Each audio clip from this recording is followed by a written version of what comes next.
Quel a été le rôle de colonel Haïdor Bah dans les massacres du 28 septembre 2009 et quelles sont les conditions de sa mort? Dans cette vidéo, nous vous disons tout. Suivez.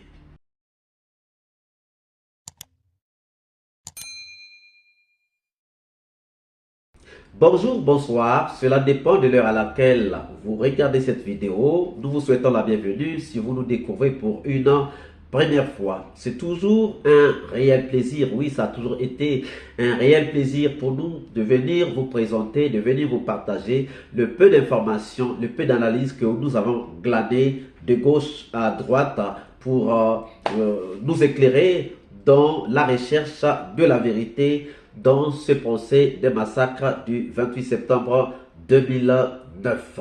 Alors aujourd'hui, nous revenons encore sur la liste dressée par Sekouba Konaté à la CPI et nous sommes encore en train de décortiquer les différentes personnes qui sont déjà mortes parce que comme on a dit, nous allons nettoyer la liste pour mettre la liste à jour et vous donner une liste uniquement avec les gens qui sont encore en vie. Donc pour retrancher ces gens qui sont déjà morts de la liste, nous devrions vous expliquer leurs conditions de mort ou encore ce qu'ils ont été, qu'est-ce qu'ils ont pu faire dans les massacres ou quelle était leur implication dans les massacres du 28 septembre 2009. De son vrai nom, Abdoulaye Haïdor Bah, cet ancien membre du CNDD a été cité à la barre dans ce procès des massacres du 28 septembre 2009, mais il ne répondra pas présent car déjà décédé.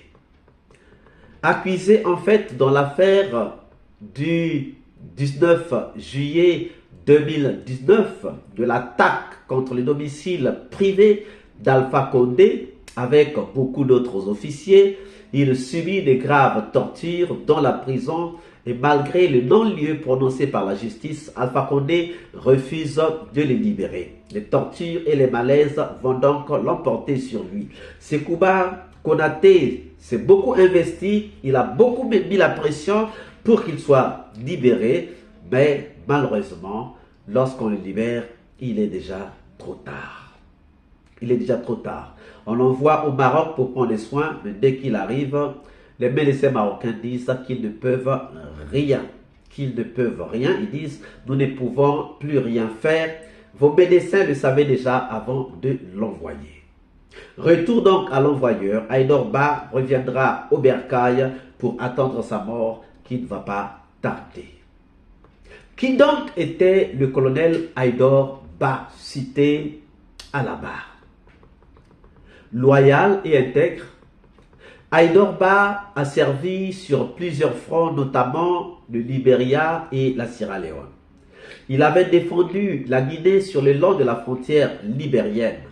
Et ensemble avec le général Konaté, ils ont appuyé la rébellion du Lurde de Damaté Koné qui a chassé Charles Taylor du pouvoir. Il a aussi servi 10 ans au sein de l'ECOMOG et de l'UNAMICIL en Sierra Leone. Il faisait partie des meilleurs militaires ayant maté les rebelles de Foné Sanko jusqu'à leur dernier retranchement. Alors, longtemps dans des missions hors de Guinée, les Guinéens ne le découvrent qu'en 2008 quand il fut nommé commandant adjoint du camp Alpha Yaya Diallo auprès de son petit, le commandant Konaté à l'époque. Dans ses fonctions de commandant adjoint du camp Alpha Yaya Diallo, il sera rigoureux, respectueux de la hiérarchie et des valeurs républicaines. C'est lui qui, sous la houlette de Sekouba Konaté, remettra de l'ordre au camp Alpha Yaya Diallo où régnait une anarchie totale par des hommes de Dadis Camara et de Claude Pivi avant leur ascension au pouvoir. C'est lui qui va donc rappeler Dadis Camara et Claude Pivi à l'ordre. Après la prise de pouvoir de Dadis Camara, il est donc arrêté par Touba sous les ordres de Dadis pour les pousser à rallier la junte militaire qui vient de prendre le pouvoir sous Dadis Camara. Il travaillera ensuite comme responsable de la garde rapprochée de Sekouba Konaté, son petit, jusqu'au départ de celui-ci après l'organisation des élections dont Alpha Condé sort vainqueur. Il est arrêté en fait dans l'affaire de l'attaque de la maison privée d'Alpha Condé le 19 juillet 2011 par les hommes de Pivi et Tchegboro.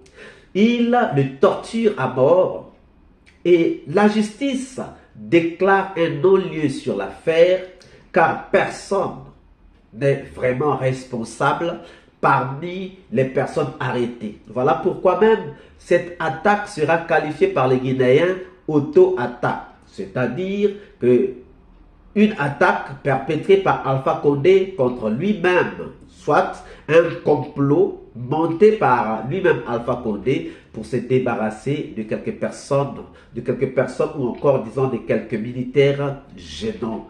Cependant, donc malgré le non-lieu prononcé par la justice, Haïdor Bah est maintenu en prison, torturé tous les jours par les agents de Pivi et Tchegboro qui vont profiter du concours et de l'impunité, de la complicité d'Alpha Condé pour liquider cet homme qui en savait assez. Du point de vue de son implication dans les massacres du 28 septembre, d'après nos recherches, il ne serait impliqué en rien car il n'y était pas. Il faisait partie en fait de la garde rapprochée de Sekouba Konaté. Nous nous sommes donc interrogés du pourquoi son nom figurait sur la liste des personnes de que Sekouba Konaté lui-même a remise à la CPI. Alors, c'est là où nous avons appris qu'étant en fait le responsable de la sécurité rapprochée de Sekouba Konaté, le colonel Haïdor Bah avait beaucoup d'informations. D'abord, depuis le moment où il a quitté le commandement du camp Alpha Yaya, arrêté par ou pris par Touba, qui envoyé par Dadis Camara, Haïdor Bah n'a pas digéré le fait qu'on puisse l'humilier de cette manière-là. Et donc, il a été parmi tous les anciens de l'armée qui ont été contre la prise de pouvoir de Dadis Camara.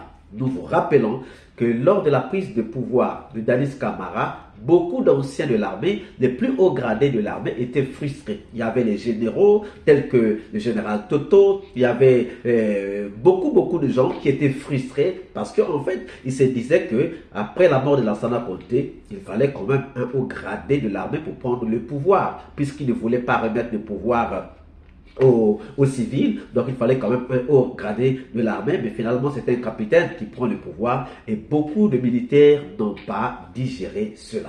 Et parmi ces militaires, il y avait aussi tous ceux qui ont été humiliés, comme le colonel Haïdor Bah qui a été humilié parce que c'est un sergent qui est allé le prendre. En ce temps-là, Touba était encore sergent, c'est lui qui est allé le chercher et donc il a été humilié, mais puisque c'était un militaire chevronné, un militaire très bon, donc Sekouba Konaté l'a récupéré pour travailler dans sa garde. Et donc, en travaillant comme garde rapprochée ou responsable de la garde rapprochée de Sekouba Konaté, le colonel s'est investi parce qu'il cherchait toujours des éléments pour faire tomber le régime de Dadis Camara. Et donc, lorsque les événements ou les massacres du 28 septembre 2009 arrivent, eux, ils avaient déjà des informations. Dans l'une des vidéos, la vidéo dans laquelle nous avons parlé de Tibou Camara, on a dit que Sekouba Konaté a été mieux informé que Dadis.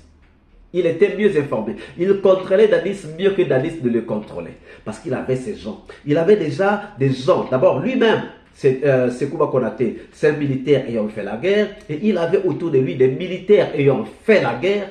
Donc, les affaires de guerre ou les affaires de massacre, il pouvait avoir des informations. Il contrôlait vraiment. Ils avaient des signes avant-coureurs. Donc, il savait tout. Il savait tout. Et donc, lorsque le général Konaté a fini les élections présidentielles et qu'il est parti, et là donc Haïdor Bah a essayé de travailler avec dans l'armée, mais les gens savaient que Haïdor Bah avait des informations sur les massacres du 28 septembre 2009 parce que le camp de Konaté avait des informations. C'est pas pour rien que Konaté a donné cette liste. Mais nous sommes interrogés de savoir pourquoi le nom est apparu dans l'autre là. En fait, on nous a dit qu'il y a des gens qui sont sur la liste comme informateurs, c'est-à-dire des gens auprès de qui on peut avoir les informations. Il y a des gens qui ont des informations, donc Sekouba Konaté était obligé de les mettre. Tous ne sont pas responsables des massacres, mais il y a des gens qui sont là, qui détiennent des informations. Et on nous aurait dit que le colonel Aïdorba serait l'une des personnes qui devrait avoir des informations à livrer parce qu'il a coordonné vraiment beaucoup d'enquêtes au niveau de la sécurité de Sekouba Konaté pour les massacres ou concernant les massacres du 28 septembre 2009. Alors, chers amis, ça c'est ce que nous avons pu glaner. Donc, il est mort dans ces conditions et c'est bien clair qu'il a été torturé par les gens de Claude Pivy et de Tchekboro, qui ont sûrement profité, parce qu'il y avait un bras de fer entre eux. Déjà, les Pivy ont profité du pouvoir de Danis Camara, mais lui, il n'a pas profité, il a été humilié, donc il y avait comme un front. Ils avaient fait un front. Il y a des militaires de l'armée qui ont fait un front contre ceux qui ont profité du pouvoir. Et donc, à Monnaie, qu'est-ce qu'ils ont fait? Les gens de Pivy l'ont torturé parce que ce sont eux qui l'ont arrêté. Ce sont eux, les gens de Pivy et de Tchekboro, qui l'ont arrêté. Donc, arrêté, je crois bien, le 20 juillet 2011. Ils ont croupi en prison. Pourtant, la justice avait avait donné un non-lieu, mais ils sont restés là. Et lui, il a été torturé. Et nous pensons que c'était pour l'effacement des témoins qui pouvaient avoir des informations à livrer pour le compte des événements des massacres du 28 septembre 2009. Si vous avez d'autres informations sur lui, ne manquez pas de nous les envoyer pour consolider le peu que nous vous avons donné. Alors, si vous avez aimé cette vidéo, ne manquez pas de laisser vos pouces bleus, de laisser vos commentaires et surtout de partager dans vos groupes et pages. Et si vous n'êtes pas encore abonné, nous vous prions de bien vouloir vous abonner et surtout de ne pas manquer de cocher la cloche de notification pour ne plus rien rater tout ce que nous vous publions comme vidéo, comme analyse ou encore comme autre chose que nous pourrons publier sur cette chaîne. Alors, quant à moi, pour ce soir, je voudrais vous dire à très bientôt. Ciao!